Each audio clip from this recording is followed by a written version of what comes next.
Tyler Camden was the golden boy of Westfield University. With his designer clothes, expensive car, and family's real estate empire backing him, he walked through campus like he owned it. At 22, he had never faced a challenge he couldn't buy his way out of or charm his way through. Competition was his drug, and winning was his religion. The autumn air was crisp as Tyler stood on the balcony of his fraternity house, overlooking the sprawling campus below. Students hurried between brick buildings, their backpacks heavy with textbooks and dreams. But Tyler wasn't thinking about classes or his upcoming business degree. He was thinking about the bet that would change everything. "You're getting too comfortable, Camden," his fraternity brother Jake Morrison said, joining him on the balcony with 2 beers in hand. Jake was old money like Tyler, but where Tyler was calculating, Jake was reckless. "When's the last time you actually had to work for something?" Tyler accepted the beer with a smirk. "Work is for people who aren't smart enough to find shortcuts." "That's exactly what I'm talking about," Jake laughed, but his eyes held a challenge. "You think you can win at anything, but I bet there's one thing you couldn't pull off." Tyler's interest was piqued. Throughout their friendship, Jake had pushed him into increasingly elaborate competitions. There was the time Tyler had taught Sarah that vulnerability could be a strength, that admitting mistakes was more powerful than maintaining facades, that true partnership meant supporting each other's growth rather than trying to control outcomes. Together, they'd created something neither could have imagined when they first met in that library years ago. Their love story wasn't perfect or traditional, but it was real and honest, and built to last. As Emma prepared for college and David grew into a curious, energetic little boy, Tyler and Sarah knew their story was far from over. They'd learned that love wasn't a destination, but a daily choice, that families weren't just born, but carefully built through years of patience and commitment. The bet that had started it all had become family legend, a cautionary tale that Emma loved to tell at family gatherings. But she always ended the story the same way. "And they lived not happily ever after, but really ever after." Because real love isn't about happiness all the time. It's about choosing each other through all the times, happy and sad and everything in between. 20 years after that fateful autumn evening when Jake Morrison had proposed a wager, Tyler Camden sat in his home office, working on a proposal for a new initiative to support small businesses in rural communities. The irony wasn't lost on him. He was now dedicating his life to preventing the kind of economic devastation his family's company had once caused. Sarah appeared in the doorway with 2 cups of coffee, a nightly ritual they'd maintained throughout their marriage. She was now 43, more beautiful than ever, her hair showing the first touches of silver and her face marked by laugh lines earned through years of genuine happiness. "How's the proposal coming?" she asked, settling into the chair across from his desk. "Almost finished. I think this program could help hundreds of families avoid what yours went through." Sarah smiled. "Dad would be proud, you know, of what you've become, of what we've built together." Tyler felt the familiar pang of regret for the man he'd never gotten to meet, the father-in-law who might have become a friend if circumstances had been different. But he'd learned to channel that regret into motivation rather than self-pity. "I hope so," Tyler said. "I hope he'd think I was worthy of his daughter and grandchildren." "More than worthy," Sarah said, reaching across the desk to take his hand. "Perfect for us." From upstairs came the sound of Emma video chatting with her college friends, her laughter echoing through the house. David was asleep, exhausted from a day of playground adventures and elaborate games with his neighborhood friends. "We did good, didn't we?" Tyler said, gesturing toward the sounds of their children's happiness. "We did extraordinary," Sarah replied, "even if it took us a while to figure out how." As they sat together in comfortable silence, sharing coffee and the satisfaction of another day well lived, Tyler reflected on the unexpected paths that had led them to this moment. The bet that had started their story was now just one chapter in a much larger narrative about growth, forgiveness, redemption, and the transformative power of authentic love. He'd entered Westfield University as an arrogant young man who saw people as objects to be manipulated for his entertainment and advancement. He was leaving this chapter of his life as a husband, father, and community leader who understood that true success was measured not in dollars accumulated or social status achieved, but in lives touched, families supported, and love given freely. The college boy who'd made a bet to marry someone beneath his social status had discovered that Sarah Mitchell was actually far above him in every way that mattered. And in trying to become worthy of her love, he'd found his authentic self. "Thank you," Tyler said quietly. "For what?" Sarah asked. "For seeing who I could become before I knew it myself. For believing that people can change. For giving me the chance to be Emma and David's father. For choosing us every day, even when I didn't deserve it."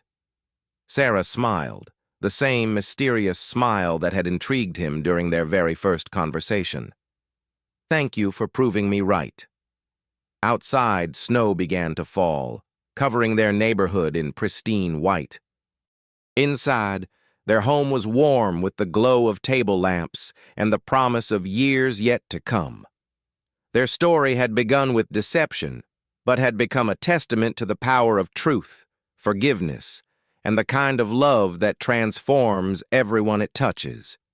The bet was won and lost and forgotten, replaced by something infinitely more valuable, a real marriage, a genuine family, and the deep satisfaction of lives lived with purpose and integrity.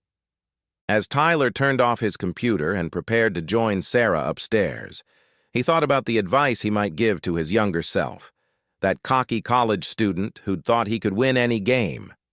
He'd tell him that the best victories aren't about beating others, but about becoming the person you're meant to be. He'd tell him that real love isn't something you win or earn through manipulation, but something you receive when you're brave enough to be authentic. Most importantly, he'd tell him that sometimes the most meaningful journeys begin with the worst decisions, and that redemption is always possible for those willing to do the work. But Tyler knew his younger self wouldn't have listened to such advice. Some lessons can only be learned through experience, through making mistakes and facing consequences and choosing to grow rather than blame. As he turned off the lights and headed upstairs to join his family, Tyler felt grateful for every step of their complicated journey. The bet that had brought them together had become the foundation for something beautiful and lasting and true. And in the end, everyone had won. Years later, when Emma and David were adults with children of their own, they would tell their children about their parents' unusual love story. They would explain how a foolish bet had led to genuine transformation, how deception had given way to authenticity, how two people from different worlds had found common ground in shared values and mutual respect. They would use their parents' story to teach their own children about the power of second chances, the importance of accountability, and the possibility of redemption for those willing to do the hard work of personal growth. And sometimes, when the whole family gathered for holidays and celebrations, someone would inevitably ask Tyler if he'd ever regretted making that bet all those years ago. His answer was always the same. "It was the worst decision I ever made, and the luckiest thing that ever happened to me, because it led me to your grandmother Sarah, and to all of you." Emma, now a successful social entrepreneur following in her parents' footsteps, would always add, "The moral of the story isn't that you should make bets about people's hearts. The moral is that everyone deserves the chance to become better than they were, and that love, real love, has the power to transform us all." And David, who had inherited his mother's analytical mind and his father's charm, would conclude, "Plus, never underestimate someone just because they don't fit your expectations. Sometimes the person you think you're playing is actually 3 steps ahead of you."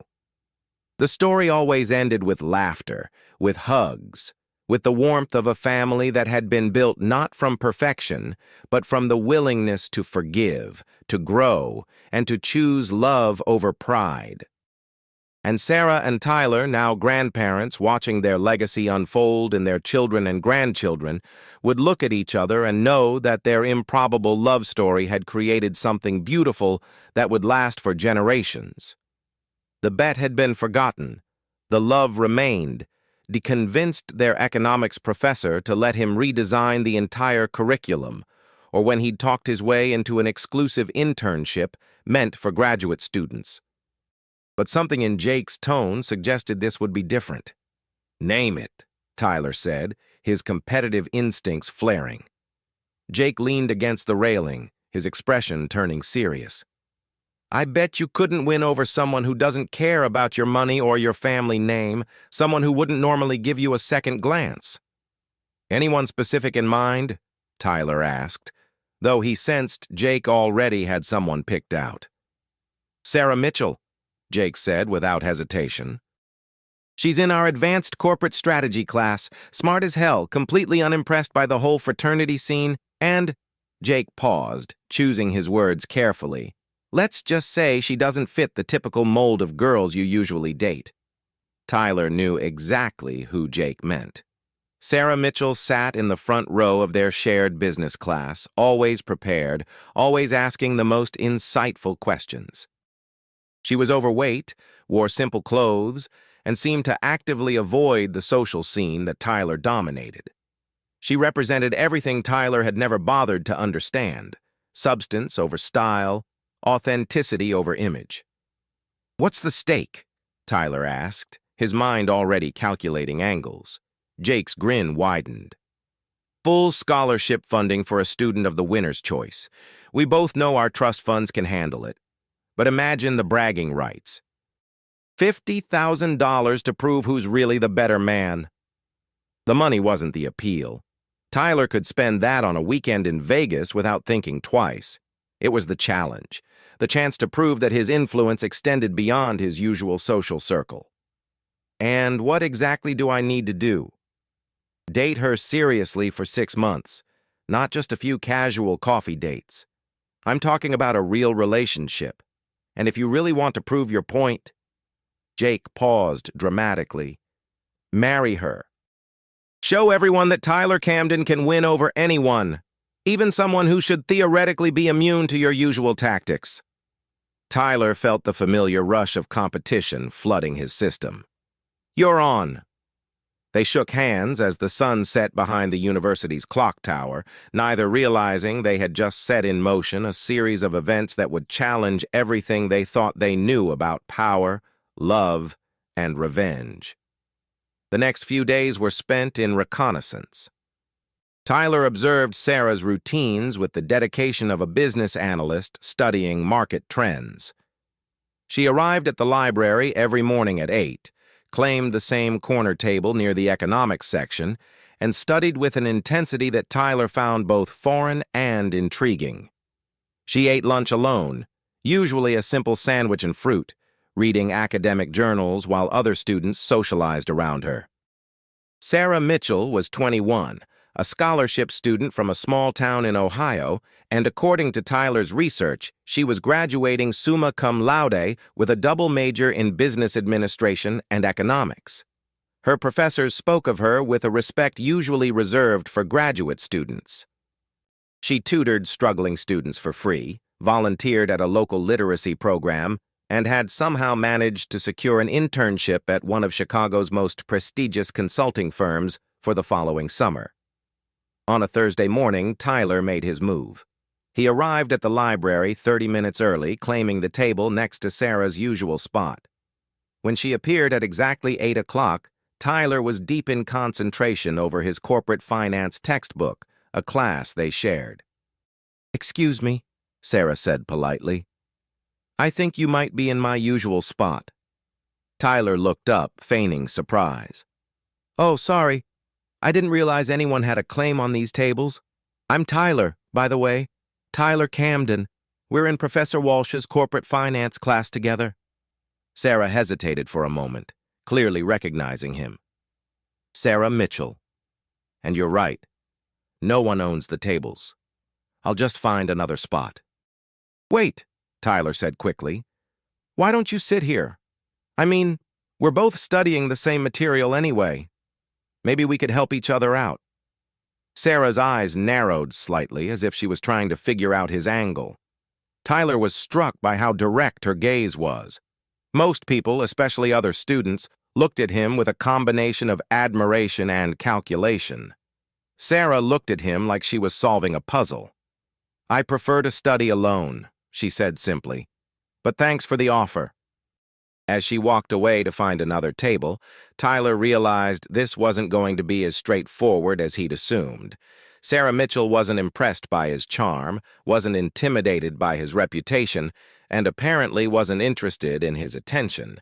For someone used to getting whatever he wanted, this resistance was both frustrating and intriguing.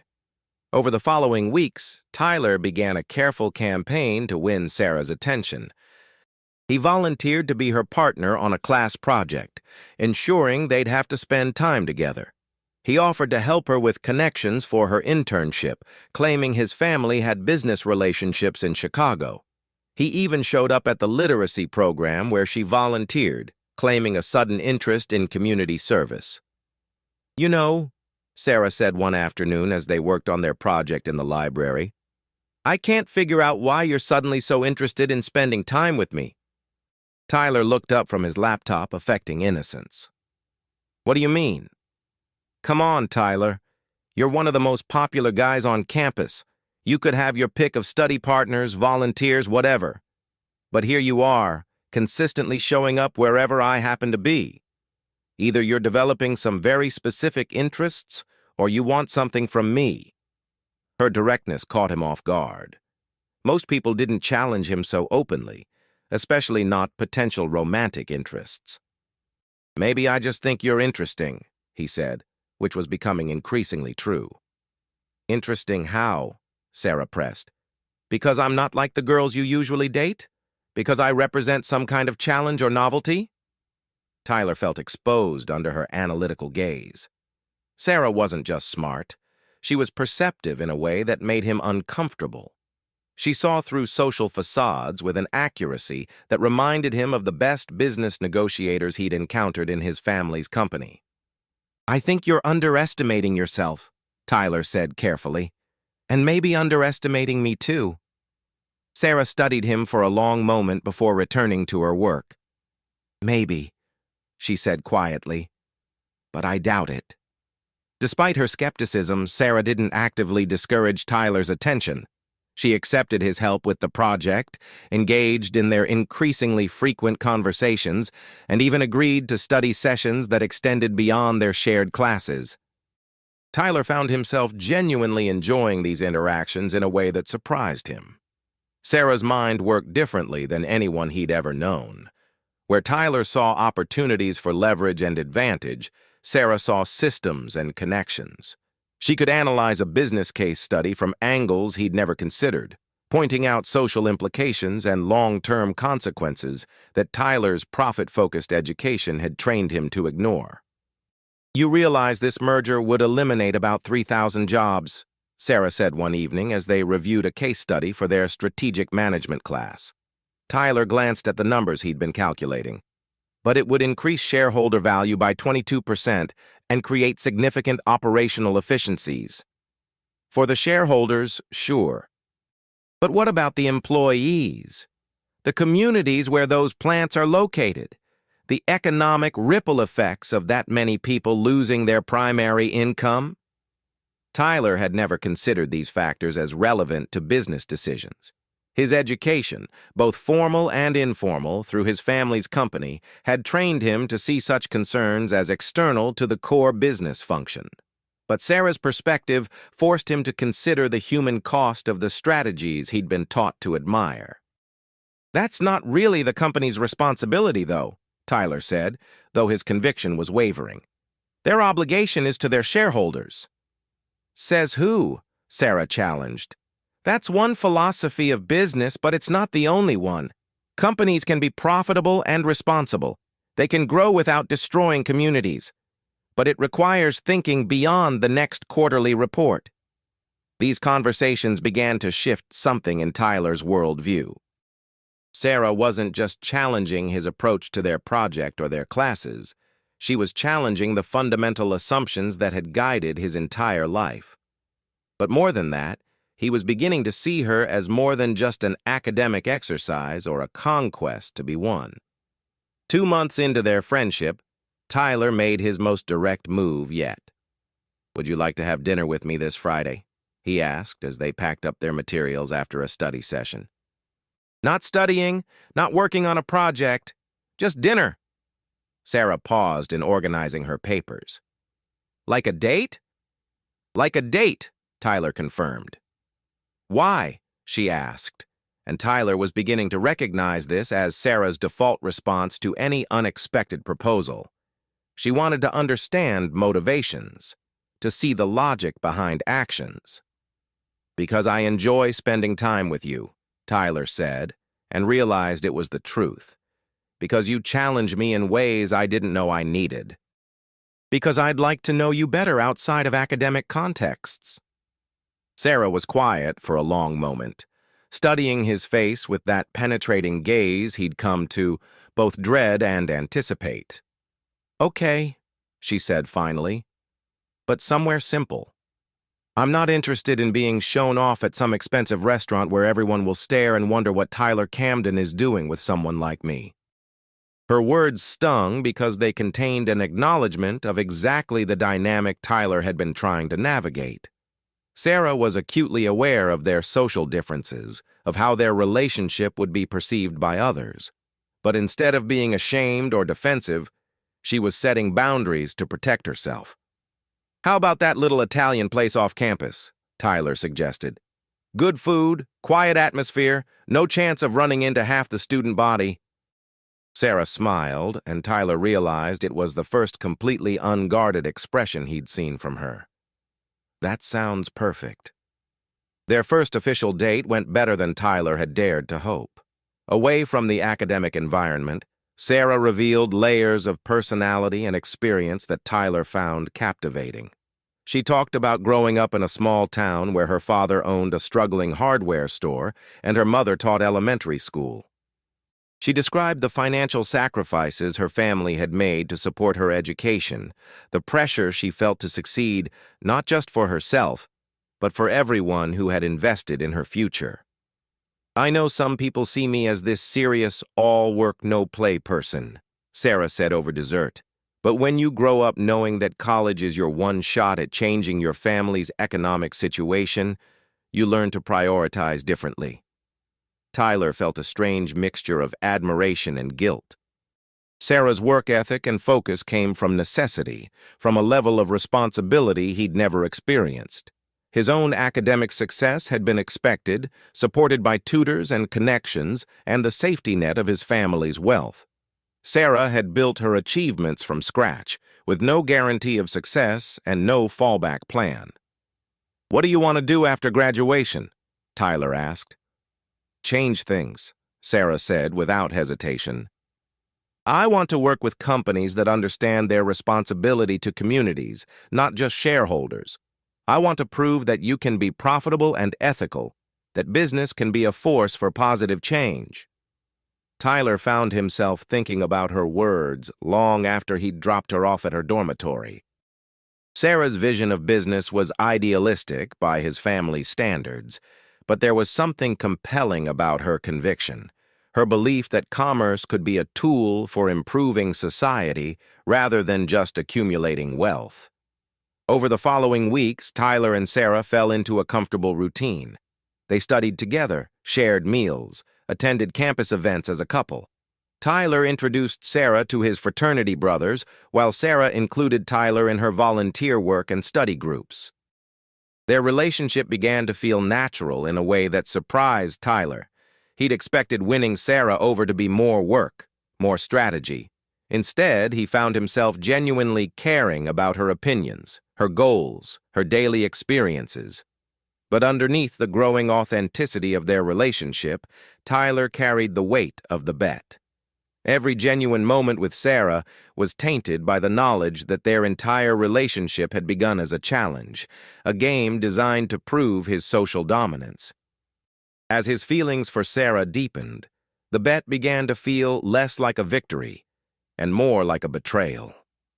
The turning point came during Thanksgiving break. Most students had gone home to their families, but Sarah remained on campus, using the quiet time to work on her honors thesis.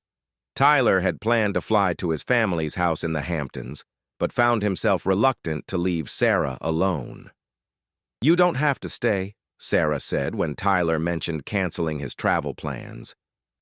"I'm used to spending holidays alone. My family can't afford the plane ticket, and the drive is too long for just a few days." The casual way she mentioned her family's financial limitations hit Tyler like a physical blow. He'd never had to consider the cost of transportation, accommodation, or any other aspect of travel. His family's wealth had made such concerns invisible to him. "I want to stay," Tyler said, and meant it. "Besides, I've always wondered what campus is like when it's not overrun with stressed students." They spent Thanksgiving together in Tyler's fraternity house, which was nearly empty except for a few international students and others who couldn't make it home. Tyler cooked, or attempted to cook, a traditional dinner, while Sarah provided commentary and emergency intervention when his culinary ambitions exceeded his abilities. "You know," Sarah said as they sat down to their imperfect but heartfelt meal, "this is probably the best Thanksgiving I've had in years."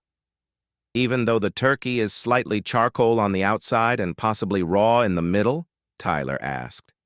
"Especially because of that," Sarah laughed. "It feels real, like we're actually doing this together, not just going through the motions." Tyler felt a warmth that had nothing to do with the wine they'd shared. This was the kind of moment he'd never experienced in his family's elaborate holiday celebrations, where every detail was orchestrated by hired staff and every conversation was a performance of success and social connection. That night, as they cleaned up the kitchen together, Sarah turned to Tyler with an expression he couldn't quite read. "Can I ask you something?" "Of course." "Why me, Tyler? Really. I know you've given me answers before, but I want the truth. You could date anyone on campus. You could probably date anyone in the city. So why are you here, washing dishes with a scholarship student who grew up in a town you've probably never heard of?" Tyler's hands stilled in the soapy water. This was the moment he'd been dreading and anticipating in equal measure. Sarah deserved honesty, but the truth would destroy everything they'd built together. "Because you're the first person who's ever made me want to be better than I am," Tyler said, which was true, even if it wasn't complete. "Because when I'm with you, I see possibilities I never knew existed. Because you challenge everything I thought I knew about what matters." Sarah studied his face, and Tyler had the uncomfortable feeling that she could see through to the parts of the truth he wasn't sharing. But instead of pressing further, she smiled and returned to cleaning. "Good answer," she said softly. As winter semester began, Tyler and Sarah's relationship deepened further. They'd been together for 4 months, and Tyler found himself thinking less about the bet and more about a future that included Sarah as a genuine partner. She'd helped him see his family's business from new perspectives, had encouraged him to consider the social impact of corporate decisions, had shown him that success could be measured in ways beyond profit margins. But Jake Morrison hadn't forgotten about their wager. As Valentine's Day approached, he cornered Tyler after a fraternity meeting. "So when are you going to close this deal?" Jake asked with characteristic bluntness. "You've been playing house with the scholarship girl for months, but I don't see a ring on her finger." Tyler felt a surge of anger at Jake's dismissive language. "Her name is Sarah, and our relationship isn't about closing a deal." Jake raised an eyebrow. "Listen to yourself, man. You're getting soft. This was supposed to be about proving a point, about showing that you could win over anyone. Instead, you sound like you're actually falling for her." "Maybe I am," Tyler said, surprising himself with his honesty. "Then you're losing sight of the bigger picture," Jake said. "This was never about actually dating her long term. It was about proving you could do it. Take the win, collect your 50 grand, and move on to someone more appropriate. Tyler stared at his fraternity brother, seeing him clearly for perhaps the first time. Jake's casual cruelty, his inability to see Sarah as anything more than a social experiment, represented everything Tyler was beginning to question about his own values and social circle. "The bet's off," Tyler said. "What do you mean, off?" "I mean, I'm not interested in playing games anymore. Sarah deserves better than being someone's social experiment." Jake's expression shifted from amusement to concern. "Tyler, you're not thinking clearly. This girl has gotten into your head. She's not your type. She's not our kind of people, and she's definitely not someone you build a future with. You're going to regret this." "Maybe," Tyler said, "but I'll regret hurting her more." Jake shook his head in disgust. "Fine, but when this all falls apart, don't expect sympathy from me." Tyler walked away from the conversation with a sense of relief he hadn't expected. For the first time since the bet began, he felt like he was making a choice based on his own values rather than external expectations or competitive instincts. That evening, Tyler took Sarah to dinner at their favorite Italian restaurant. He'd been planning to tell her about the bet, to come clean about how their relationship had started, but as he looked across the table at her animated face as she described her latest academic project, he lost his nerve. Sarah was happy. They were happy together, and the truth would only cause pain without changing their current reality. "Sarah," Tyler said instead, "I love you." She paused mid-sentence, her eyes widening. They'd been moving toward this moment for weeks, but hearing the words spoken aloud seemed to surprise them both. "I love you too," she said softly, reaching across the table to take his hand. Tyler felt a completeness he'd never experienced before. Whatever had brought them together, whatever complications existed in their past, this moment was real and true and worth protecting. But secrets have a way of refusing to stay buried, especially in the close-knit environment of a college campus. 3 weeks later, Sarah appeared at Tyler's fraternity house with an expression he'd never seen before. She was angry, but underneath the anger was something worse: betrayal, disappointment, and a kind of hurt that seemed to go deeper than romantic heartbreak. "We need to talk," she said, her voice carefully controlled. Tyler led her to his room, his mind racing through possible explanations for her mood. As soon as the door closed behind them, Sarah turned to face him with eyes that blazed with fury. "A bet," she said without preamble. "Our entire relationship started as a fucking bet." Tyler's stomach dropped. "Sarah, let me explain." "Explain what?" Sarah interrupted. "That you and Jake Morrison wagered $50,000 on whether you could win over the fat girl? That I've been your social experiment for the past 5 months? That every moment between us has been based on a lie?" "That's not how it is now," Tyler said desperately. "Yes, it started as a bet, but Sarah, I love you. What we have is real." "Real?" Sarah laughed bitterly. "How can anything be real when it's built on deception? Do you have any idea how humiliating this is? How stupid I feel for believing that someone like you could actually care about someone like me?" "Someone like you?" Tyler repeated. "Sarah, you're the smartest, most principled person I've ever known. You're worth 100 of the people I used to spend time with." "But you didn't know that when you made the bet, did you?" Sarah shot back. "You saw me as a challenge, a conquest, someone so obviously beneath your social level that dating me would be worthy of a $50,000 wager." Tyler realized there was no answer that could undo the fundamental violation of trust that the bet represented. No matter how genuine his feelings had become, their relationship would always be tainted by its deceptive origins. "Sarah, please," Tyler said. "I know I can't take back how this started, but I can promise you that my feelings now are completely real. I want to build a future with you." Sarah was quiet for a long moment, and Tyler allowed himself to hope that she might be willing to forgive him. But when she spoke again, her voice was cold and determined. "You want to know something interesting about me, Tyler?" Something I never mentioned because it never seemed relevant to our relationship? Tyler nodded, confused by the change in direction. My father didn't just own a hardware store in Ohio.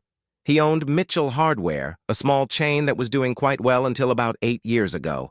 Then a major competitor moved into our area, undercut our prices, drove us out of business through predatory practices. We lost everything. The stores, our house, my college fund. My father never recovered from the failure. He started drinking, became depressed, and 3 years ago he killed himself. Tyler felt the blood drain from his face. Sarah, I'm so sorry. I had no idea. The company that destroyed my family's business was Camden Development Corporation. Your family's real estate empire bought up our locations once we went bankrupt, then turned them into luxury strip malls. Your success, Tyler, was built partially on my family's destruction. The words hit Tyler like physical blows. He stumbled backward, his mind reeling as he tried to process the implications of what Sarah was telling him. You knew? Tyler whispered. This whole time, you knew who I was? Sarah's smile was sharp and cold. I've known exactly who you are since the first day you approached me in the library. Tyler Camden, heir to the company that destroyed my family, wants to ask me out? Of course I was suspicious, but then I realized what was really happening. You were pursuing me as part of some social game, some way to prove your influence extended even to people who should hate you. So you've been, what, using me for revenge? I've been studying you, Sarah said. Learning how you think, how you operate, what makes you believe you're entitled to treat people as disposable pieces in your games. And you know what I discovered? You're not the calculating mastermind you think you are. You're just a spoiled child who's never faced real consequences for your actions. Tyler felt like the ground was shifting beneath his feet. Every moment of their relationship was being recontextualized, every gesture of affection reinterpreted as manipulation. But you said you loved me, Tyler said weakly. I said a lot of things, Sarah replied. The question is, what are you going to do now that you know the truth? Tyler stared at her, seeing clearly for the first time the intelligence and steel that had drawn him to her in the beginning. Sarah Mitchell wasn't just smart and principled, she was strategic and ruthless when she needed to be. She'd played a longer, more sophisticated game than Tyler had ever imagined possible. What do you want from me? Tyler asked. I want you to understand what it feels like to be powerless, Sarah said. I want you to know what it's like to have someone you trust use you for their own purposes. And I want you to live with the knowledge that everything you thought you knew about control and influence was wrong. With that, Sarah walked toward the door. She paused with her hand on the handle and looked back at Tyler one last time. For what it's worth, she said softly, some of it was real. But that just makes it worse, doesn't it? After Sarah left, Tyler collapsed onto his bed, his mind struggling to process the complete upheaval of everything he thought he understood about his life and relationships. Sarah had systematically dismantled his sense of control, shown him that he'd been the pawn in someone else's game all along. The following days passed in a blur of humiliation and introspection. Word of the bet had spread through campus, painting Tyler as a callous manipulator who'd exploited a vulnerable student for entertainment. But the truth was more complicated than the rumors suggested. Tyler had genuinely fallen in love with Sarah, which somehow made his original deception feel even more unforgivable. Jake Morrison, rather than offering support, seemed to take satisfaction in Tyler's downfall. I told you this would end badly, he said during one awkward encounter. You should have taken the win when you had the chance. Tyler realized that Jake's friendship, like so many of his social connections, had been based on shared values he was now questioning. The casual cruelty that his social circle treated as entertainment, the assumption that people like Sarah were appropriate targets for their games, the belief that wealth and status justified any behavior, all of it seemed suddenly hollow and ugly. But Tyler's self-reflection was interrupted by more immediate concerns. Sarah hadn't just exposed his personal failings. She'd begun a systematic campaign to undermine his campus reputation and future prospects. Academic projects he'd counted on were mysteriously reassigned. Faculty members who'd previously been friendly became distant and professional. His internship applications were met with unexpected rejections from companies that should have been eager to court the Camden family heir. Sarah's intelligence network was more extensive than Tyler had realized. Her volunteer work, her tutoring, her genuine connections with students and faculty across multiple departments, she'd built a web of relationships based on trust and mutual respect that Tyler's wealth-based social connections couldn't match. 1 month after their confrontation, Tyler received a call from his father's business partner requesting a meeting. Tyler arrived at the downtown offices of Camden Development with a sense of dread, knowing that Sarah's campaign had somehow reached the corporate level. "Tyler," his father's partner, Robert Hayes, said without preamble, "we need to discuss your conduct at the university." "My conduct?" "We've received some concerning reports about your behavior toward fellow students.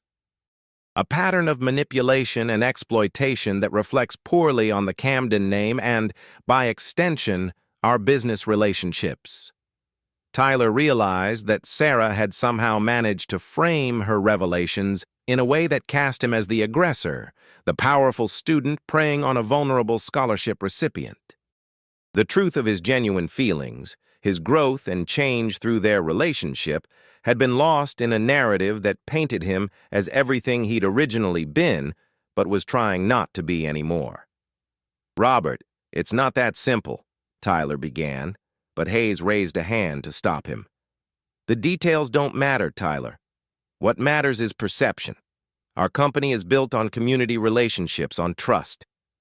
If people begin to see the Camden family as predatory, if they question our ethics, it affects every deal we make. So what are you saying?" "I'm saying you need to fix this. Whatever you did to this young woman, whatever damage you caused, you need to make it right. And you need to do it publicly, in a way that demonstrates genuine accountability." Tyler left the meeting with a new understanding of the scope of Sarah's revenge. She hadn't just hurt him personally. She'd threatened his family's business, his future prospects, his entire social identity. But more than that, she'd forced him to confront the actual consequences of his actions and his family's business practices. That evening, Tyler began researching the Mitchell family's story in detail for the first time. What he found made him physically sick. Sarah's father, David Mitchell, had built a successful regional hardware business over 20 years, providing jobs for dozens of people and serving rural communities that larger chains ignored. Camden Development's expansion into those markets had been aggressive and targeted, designed to eliminate competition rather than coexist with established businesses. The financial filings told a clear story. Camden Development had operated at a loss in several markets for the specific purpose of driving out local competition, then raised prices once they'd established dominance. It was legal but ruthless, the kind of business practice that Tyler had been taught to admire for its strategic brilliance. But Sarah's father hadn't just lost a business. He'd lost his identity, his purpose, his ability to provide for his family. The man who'd spent decades building something meaningful had been reduced to bankruptcy and despair by a corporate strategy that treated his life's work as an obstacle to be eliminated. Tyler spent that night drafting and redrafting a letter to Sarah, trying to find words that could express his remorse not just for the bet, but for his family's role in her personal tragedy. But every attempt felt inadequate, hollow, insufficient to address the depth of harm that had been caused. 2 weeks later, Tyler made a decision that surprised everyone, including himself.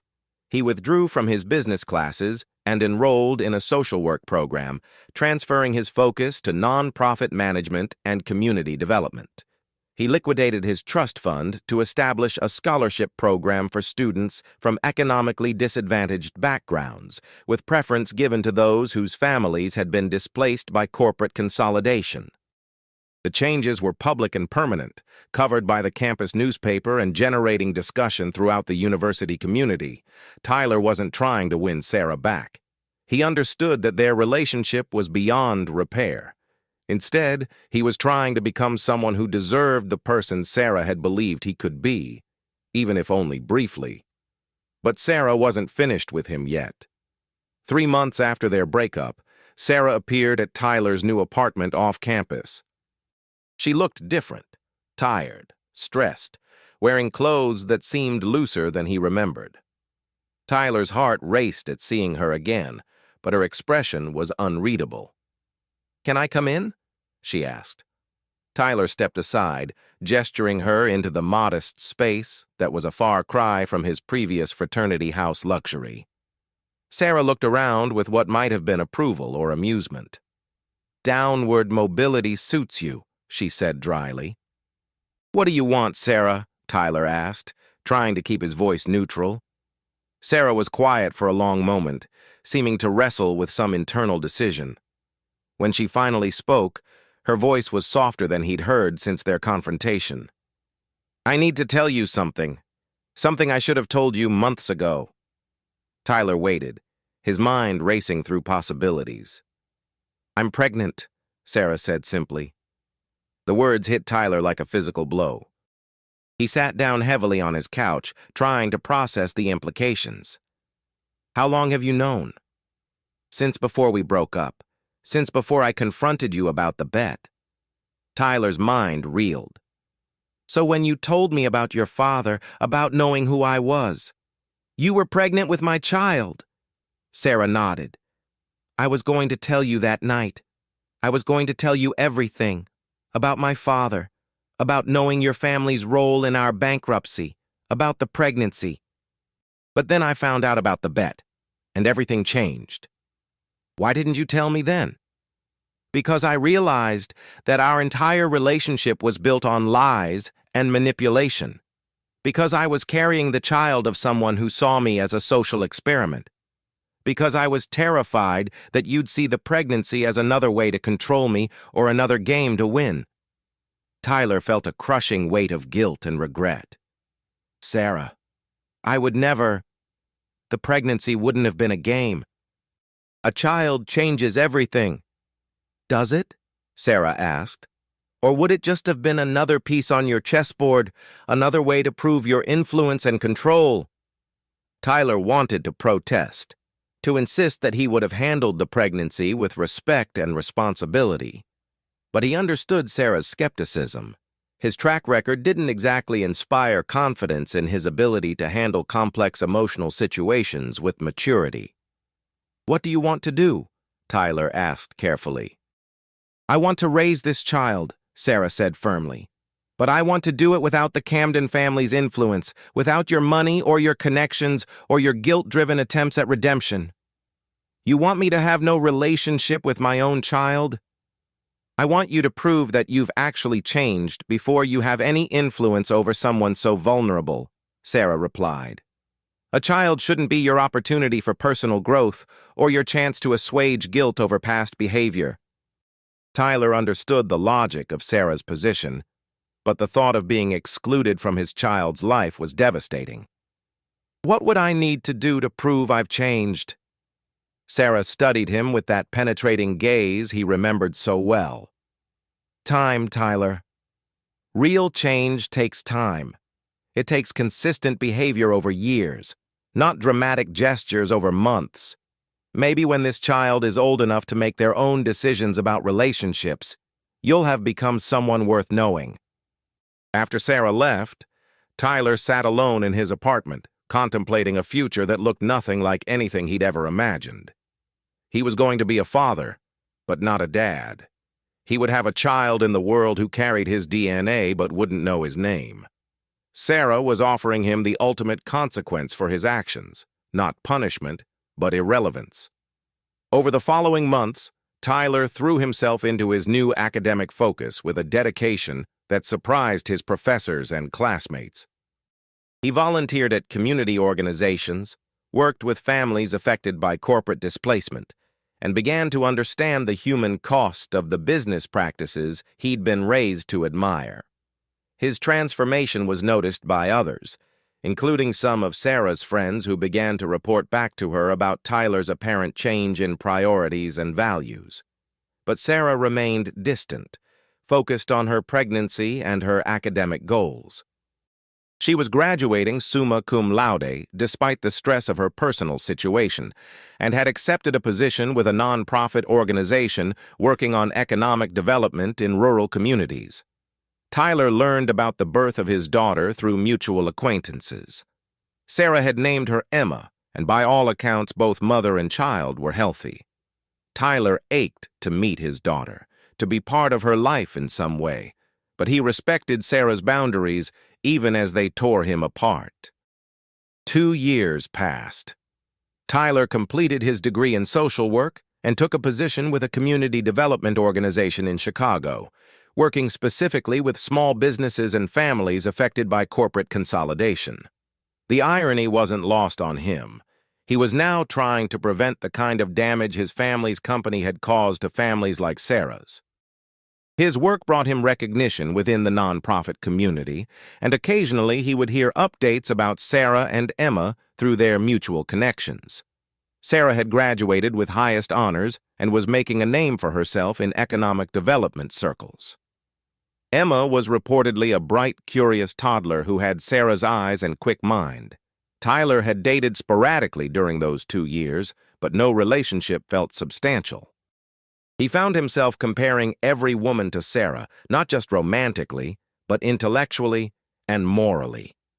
Sarah had set a standard for authenticity and purpose that Tyler struggled to find in others. On a cold February morning, Tyler was reviewing case files at his office when his assistant knocked on his door. "There's someone here to see you," she said. "Sarah Mitchell." Tyler's heart stopped. He hadn't seen Sarah since that day she'd told him about the pregnancy, though he'd thought about her and Emma constantly. He straightened his tie nervously and walked to the reception area, where Sarah stood looking out the window at the busy Chicago street. She turned when she heard his footsteps, and Tyler was struck by how much she'd changed. Motherhood had added a kind of confidence to her already strong presence. She looked professional in a well-tailored suit, her hair styled differently than he remembered, but her eyes still held that penetrating intelligence that had both intimidated and attracted him years earlier. "Sarah," Tyler said, his voice catching slightly, "this is unexpected." "I hope you don't mind me coming unannounced," she said formally. "I was in the neighborhood for a meeting and thought, I thought we should talk." Tyler led her to his office, acutely aware of how different this space was from his old fraternity house or his family's corporate headquarters. The walls were covered with community development awards, photos from local projects, and children's drawings from the after-school program he'd helped establish. "You've really changed your life," Sarah observed, looking around the office. "I had good motivation," Tyler replied, then immediately regretted the personal comment. He wasn't sure what boundaries existed between them now. Sarah sat down across from his desk, maintaining the professional distance she'd established. "I've been following your work," she said. "The Mitchell Family Small Business Recovery Fund was unexpected." Tyler had named the scholarship program after Sarah's family, though he'd done so quietly, without publicity or fanfare. "It seemed appropriate," he said simply. "Tyler," Sarah said, her tone shifting to something more personal, "I need to ask you something, and I need you to be completely honest with me." Tyler nodded, bracing himself for whatever was coming. "Why did you really change your career path? Why did you give up everything your family planned for you? And don't tell me it was just about personal growth or finding meaning. I need to know your real motivation." Tyler was quiet for a long moment, considering how to answer. Sarah deserved honesty, but he wasn't sure she was prepared for the complete truth. "Because I realized that the person I was when we met was someone I couldn't live with anymore," Tyler said finally. Because you showed me what integrity looked like, and I couldn't go back to living without it. Because I wanted to become someone who deserved to be Emma's father, even if that relationship might never be possible. Sarah's expression softened slightly. And you've maintained this path for 2 years, even without knowing if it would ever matter to me or to Emma? It mattered to me, Tyler said. Whether or not you ever forgave me, whether or not I ever met my daughter, I needed to become someone I could respect. You taught me that external validation isn't enough. You have to be able to live with yourself. Sarah was quiet for several minutes, seeming to process his words. Tyler waited, resisting the urge to fill the silence with explanations or justifications.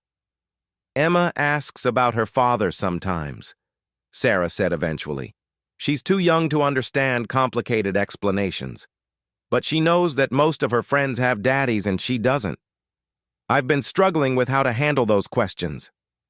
Tyler felt his throat tighten. What do you tell her? That her daddy is someone who's learning to be a better person, and maybe someday she'll get to meet him. Sarah looked directly at Tyler. I came here today to see if that someday might be possible. Tyler's eyes filled with tears he'd been holding back for 2 years. Sarah, I would do anything for the chance to know Emma. Anything. I'm not talking about jumping straight into full custody arrangements, Sarah said carefully.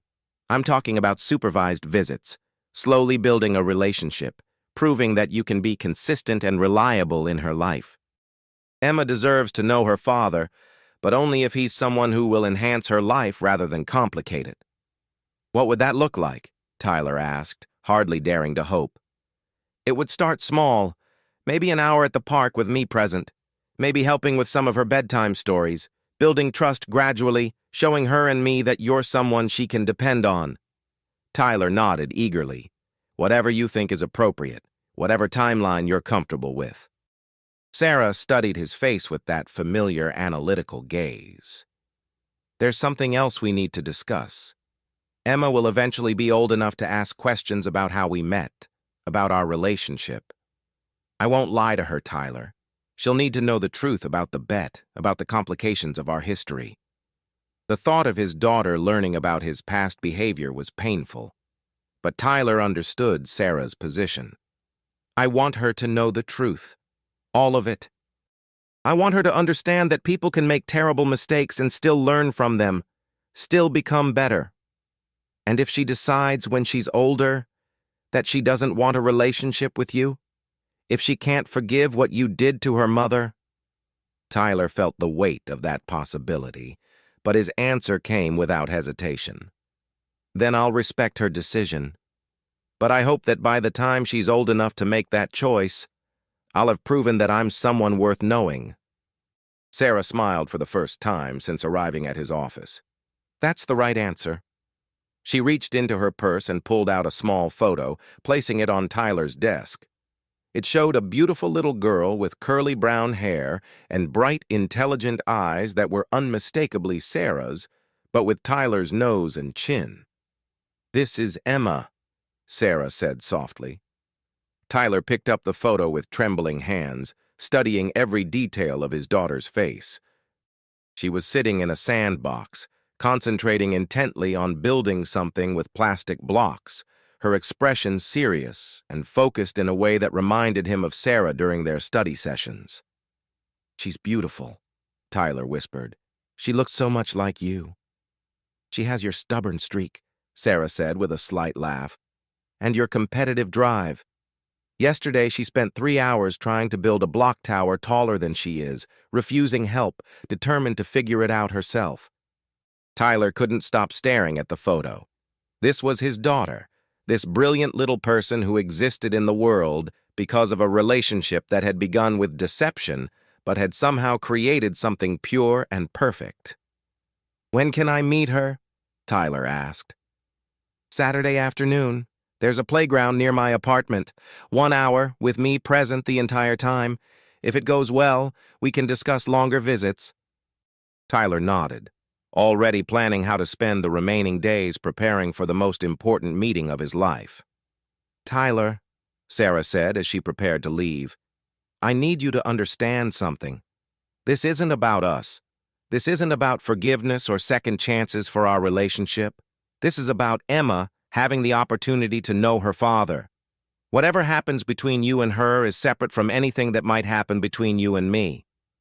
"I understand," Tyler said, though part of him couldn't help hoping that rebuilding a relationship with Emma might eventually lead to some form of reconciliation with Sarah.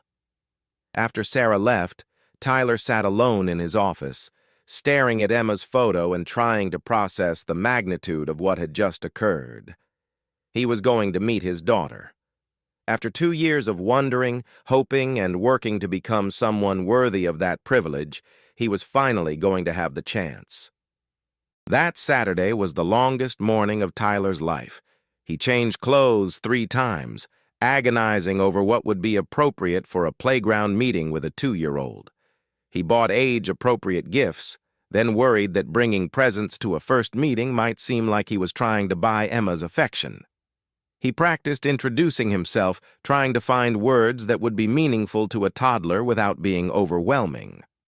When he arrived at the playground, Sarah was already there, pushing Emma on a swing.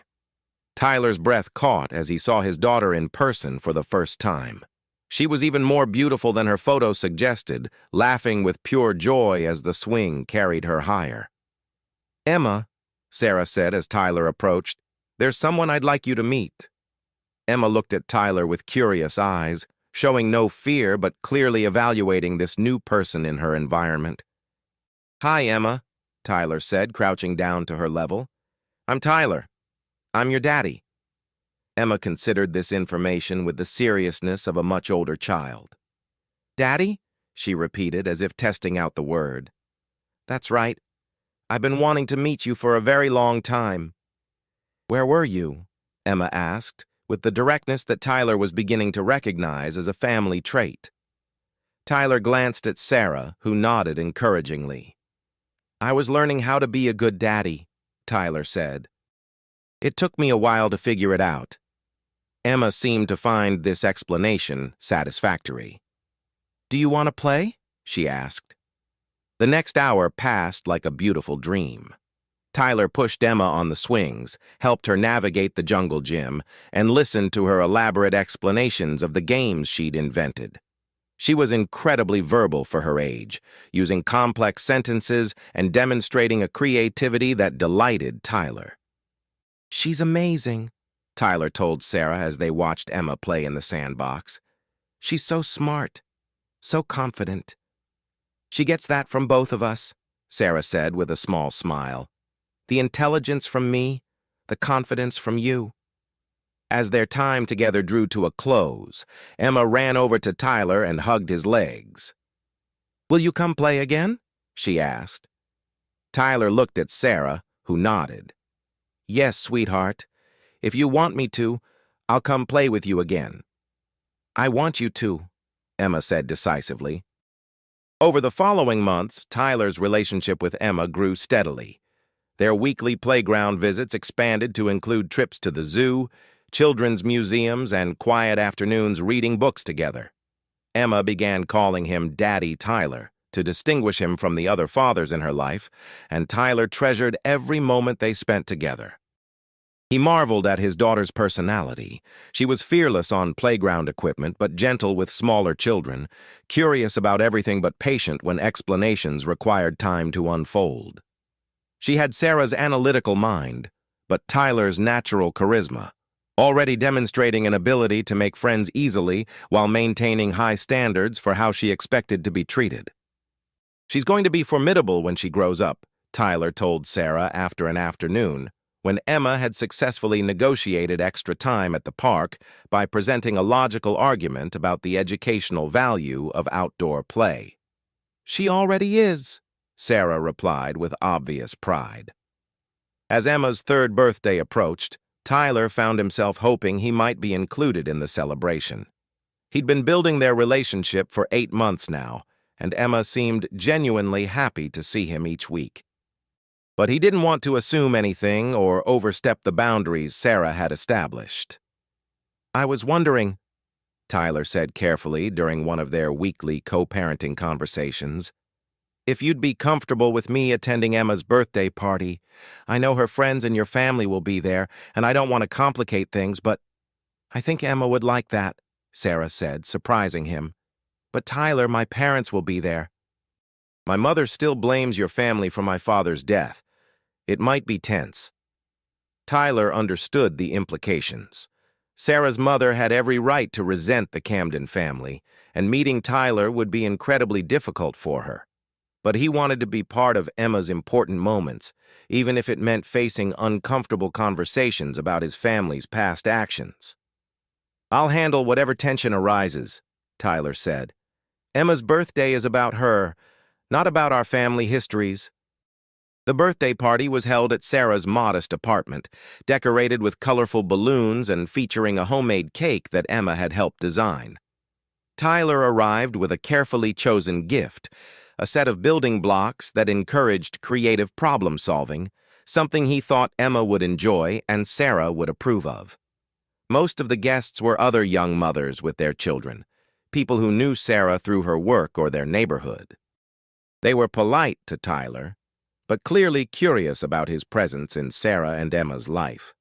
Tyler understood that Sarah had probably explained very little about their complicated history.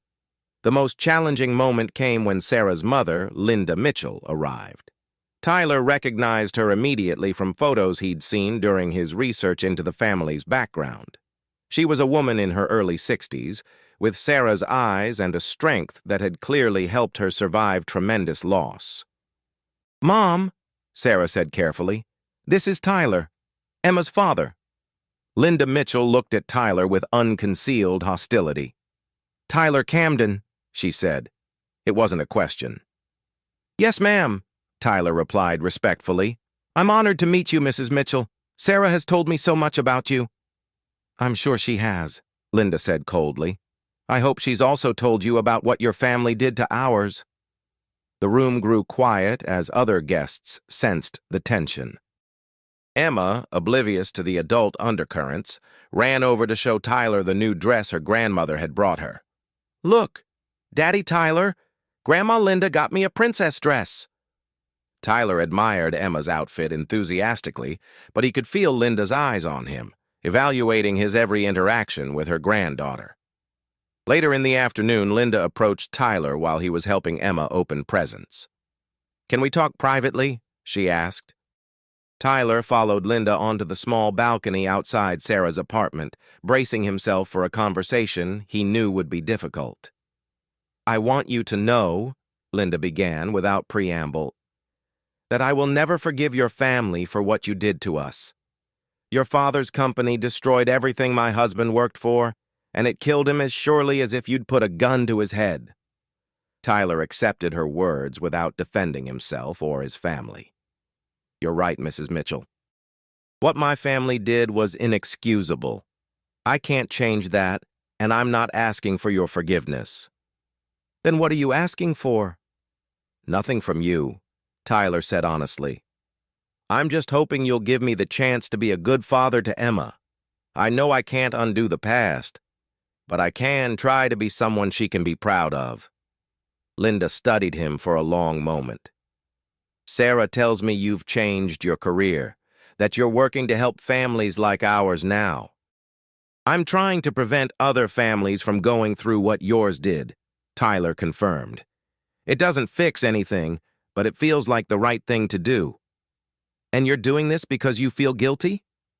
Tyler considered the question carefully. "I'm doing it because Sarah taught me that I had a responsibility to do better. The guilt is part of it, but it's more than that.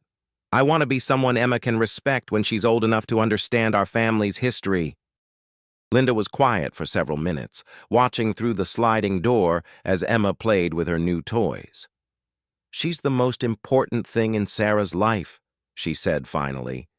"If you hurt that little girl, if you disappoint her or abandon her, I will make your life a misery in ways you can't imagine." "I understand," Tyler said, "and I give you my word that I will never voluntarily walk away from Emma. She has my complete commitment." Linda nodded curtly and went back inside, but Tyler sensed that something had shifted in their interaction. He wasn't forgiven, might never be forgiven, but he was being cautiously accepted as part of Emma's life. As the party wound down and guests began to leave, Emma ran to Tyler with her arms outstretched. "Thank you for my birthday blocks, Daddy Tyler," she said as he picked her up. "Will you help me build a castle tomorrow?" "I can't come tomorrow, sweetheart," Tyler said gently. "But next Saturday, we can build the biggest castle you can imagine." "Promise?" Emma asked. "Promise," Tyler confirmed, kissing her forehead. As Tyler prepared to leave, Sarah walked him to the door. "Thank you," she said quietly. "I know today wasn't easy with my mother here, but you handled it well." "She has every right to hate me," Tyler replied. "I'm just grateful she's giving me a chance with Emma." Sarah was quiet for a moment, then said something that surprised him. "You've become a good father, Tyler. Emma adores you, and you're showing her consistency and love. Whatever mistakes you made in the past, you're getting this part right." The acknowledgement meant more to Tyler than any business success he'd ever achieved. Sarah's respect, especially regarding his relationship with Emma, was something he'd thought might be impossible to earn. Over the following year, Tyler's presence in Emma's life became more established and natural. He attended her preschool performances, took her to doctor's appointments when Sarah had work conflicts, and even managed a few successful bedtime routines when Sarah was traveling for conferences. Emma's 4th birthday brought another milestone. She asked if Tyler could spend the night at their apartment so they could make pancakes together in the morning. After some discussion, Sarah agreed to let Tyler sleep on the couch, marking the first time he'd stayed overnight in their home. "This feels like a real family," Emma announced over breakfast, syrup covering her face as she grinned at both her parents.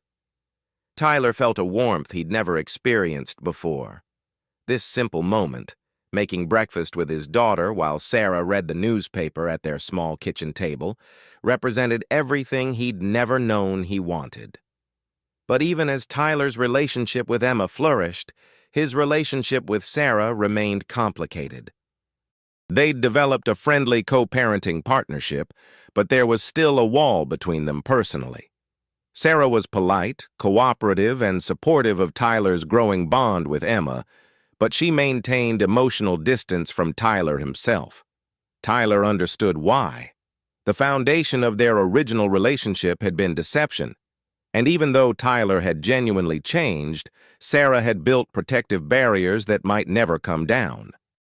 Tyler tried to respect those boundaries, while hoping that time and consistent behavior might eventually create opportunities for deeper reconciliation. The opportunity came unexpectedly during Emma's 4th year. Sarah had been working increasingly long hours on a major project to revitalize small towns affected by corporate consolidation. Ironically, exactly the kind of work that addressed the problems Tyler's family had contributed to creating. The stress was showing in her health and her relationship with Emma. One evening when Tyler arrived for his regular visit, he found Sarah looking exhausted and Emma unusually cranky. "Mommy's been working lots and lots," Emma explained to Tyler in a whisper. "She falls asleep reading my stories." Tyler looked at Sarah with concern. She was always so put together, so in control, but tonight she seemed overwhelmed and fragile. "Sarah," Tyler said carefully, "is everything okay?" Sarah rubbed her temples. "Just work stress. This project is huge. It could affect economic development policy nationwide.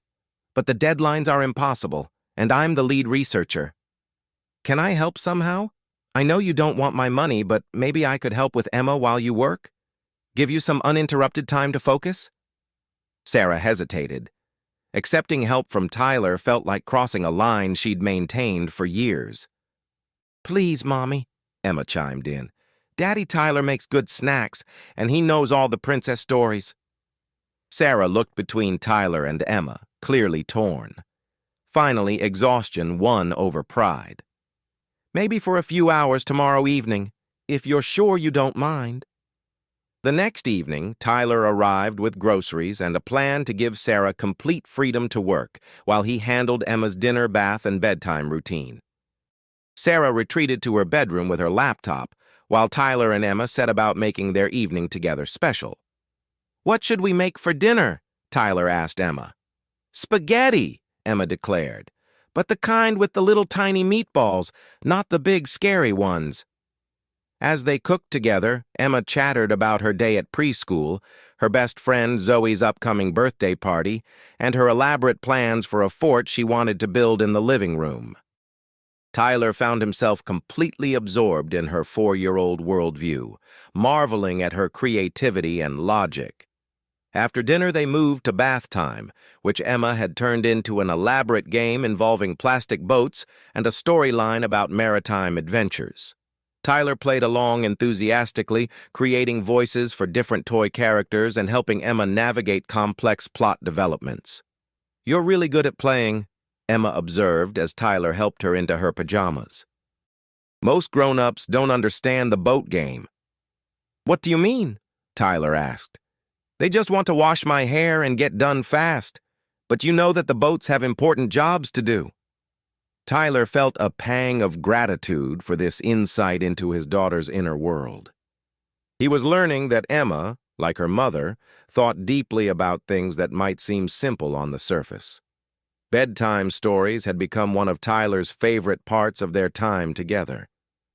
Emma had strong opinions about how stories should be read, different voices for characters, dramatic pauses at exciting moments, and always a discussion afterward about what the characters were thinking and feeling. "Daddy Tyler," Emma said as Tyler finished reading about a brave little mouse who saved her village. "Do you think you're brave like the mouse?" Tyler considered the question seriously. "I think I'm learning to be brave." "Being brave doesn't mean you're never scared. It means you do the right thing even when it's hard." "Were you scared when you first met me?" Emma asked. "Very scared," Tyler admitted. "I was scared you might not like me, or that I wouldn't know how to be a good daddy." Emma snuggled closer to him. "But you figured it out, just like the mouse figured out how to save everyone." After Emma fell asleep, Tyler quietly cleaned up the kitchen and living room, then settled on the couch to wait for Sarah to emerge from her work session. Around 10 o'clock, she appeared looking much more relaxed than she had earlier. "How did it go?" Sarah asked. "She's incredible," Tyler said, meaning it completely.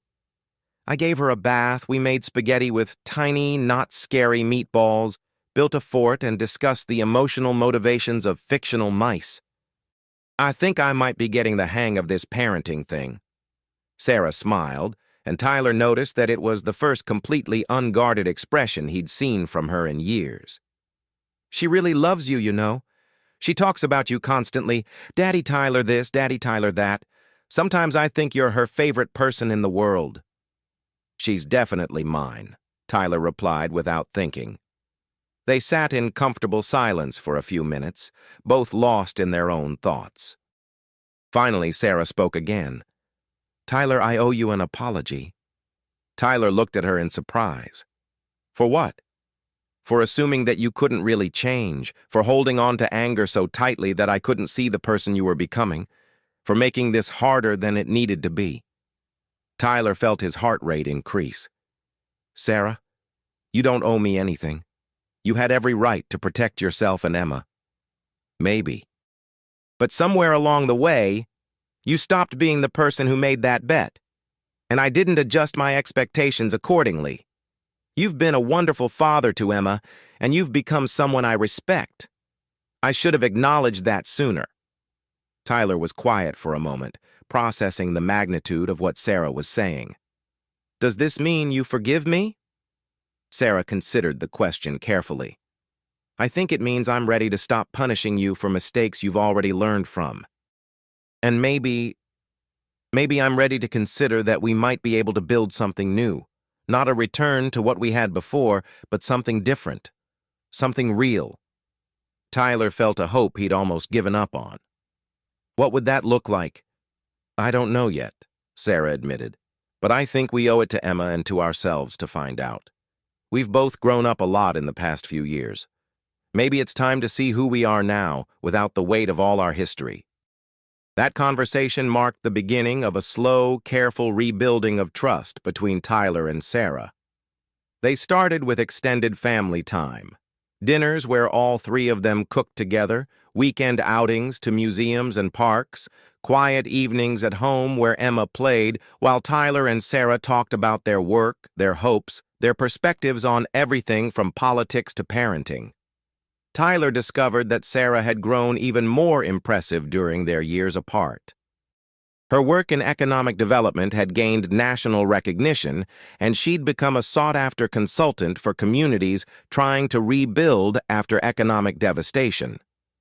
She was accomplishing exactly what she'd dreamed of during college, using business principles to create positive social change. Sarah, meanwhile, saw that Tyler's transformation was genuine and lasting. His work had evolved from individual client services to policy advocacy, and he'd become a respected voice in conversations about corporate responsibility and community development. He'd found a way to use his privileged background and business education to address the very problems his family's company had contributed to creating. "You know what I realized?"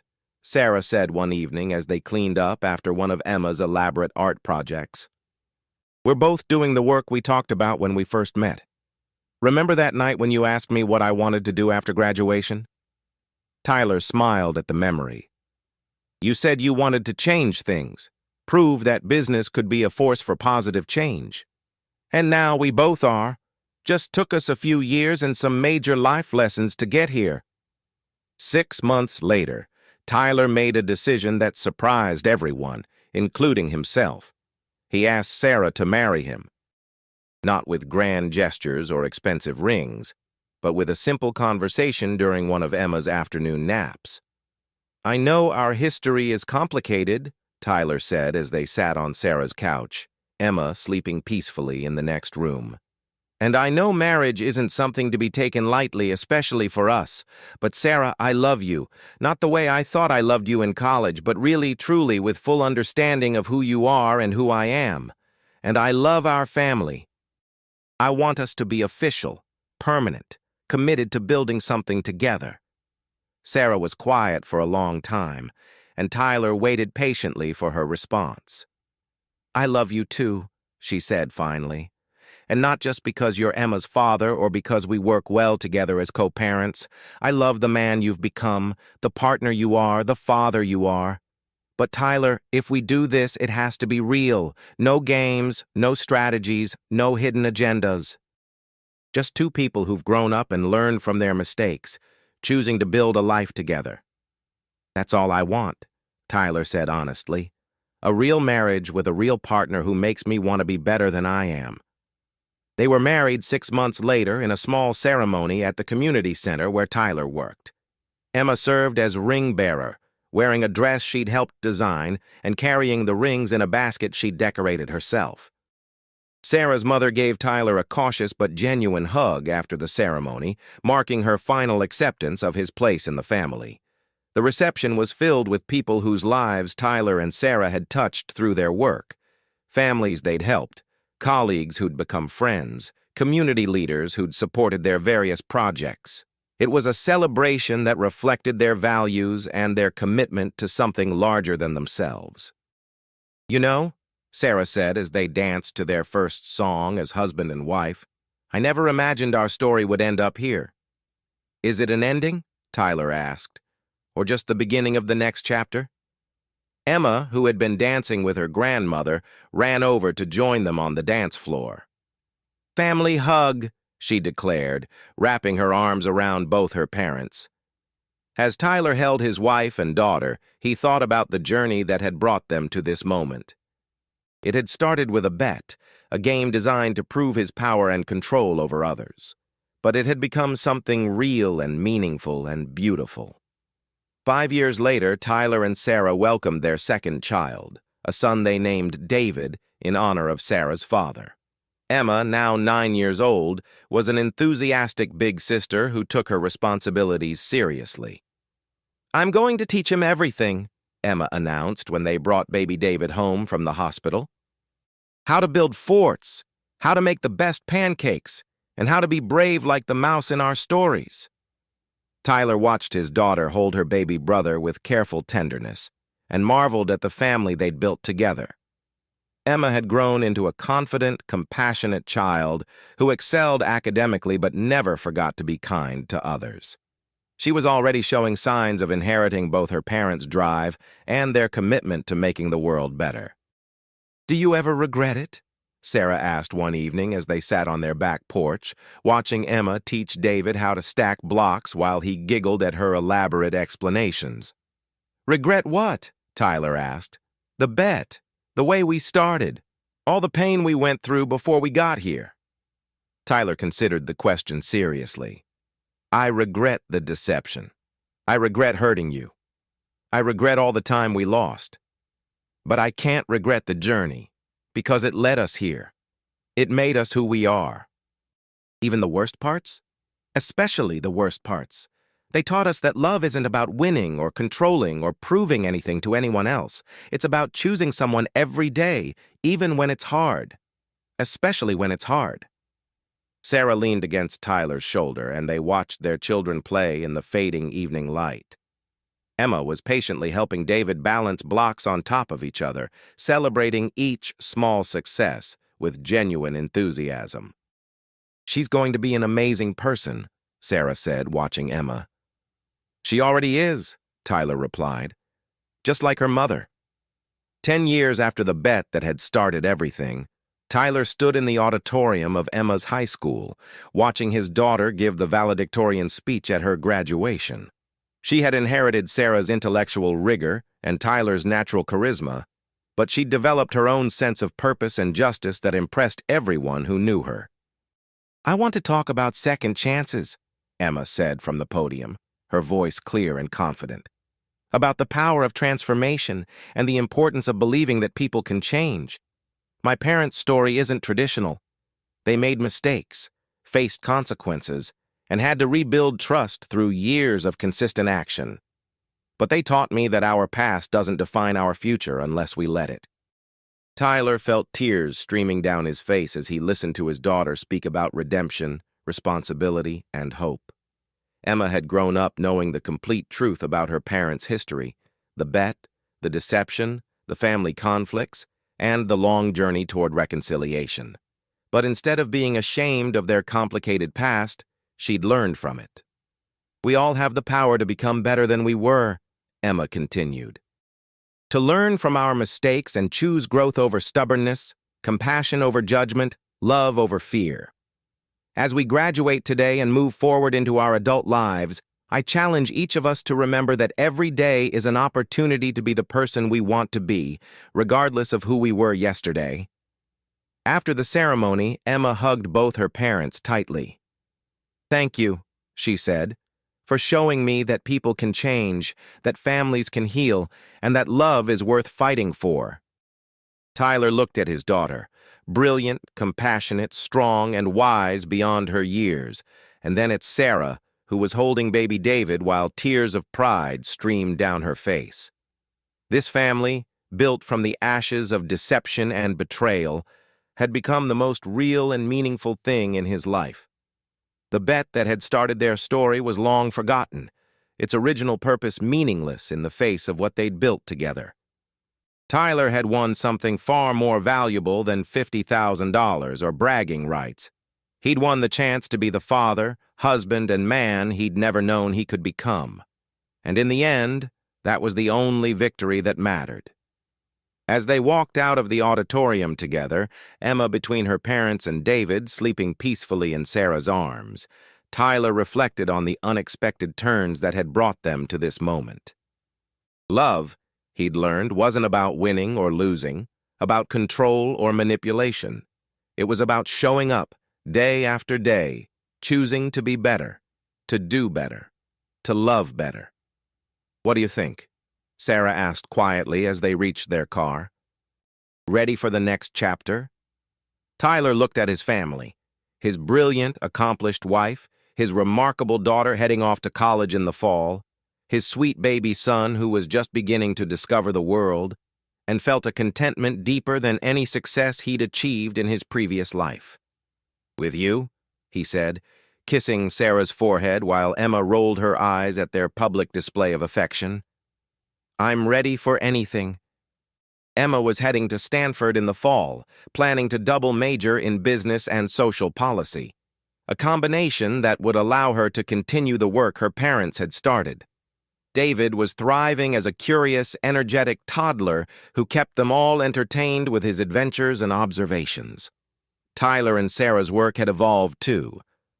They'd started a consulting firm together, helping communities develop sustainable economic strategies while providing support for displaced workers and small business owners. Their marriage had become a true partnership, both personal and professional, built on mutual respect, shared values, and deep love. Sometimes, late at night when the house was quiet and their children were sleeping peacefully, Tyler and Sarah would talk about the journey that had brought them together. They'd made peace with their complicated history, understanding that every mistake and misunderstanding had been necessary to create the people they'd become. "Do you think Emma will tell her children about the bet someday?"